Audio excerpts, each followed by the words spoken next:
Артекс скочени веќе 3 дена не работи, а стотина работници се без работа, без 2 исплатени плати и неисплатен К15.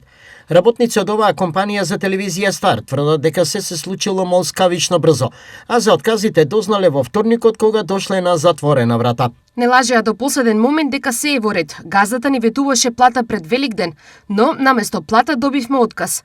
Сите сме на улица со нашите деца и во голема екзистенционална неизвестност. Изјави работничка од Артекс за телевизија Стар.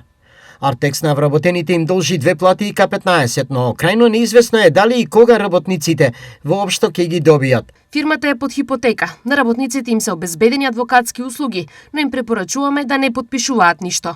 Треба итно да се проверат парите од државниот буџет кои на фирмата се исплатени како друштво за инвалидни лица. Појаснуваат од Гласен текстилец. Во меѓувреме, клучна врата е ставен на уште една штипска текстилна компанија, наследник на некогашната Вабо.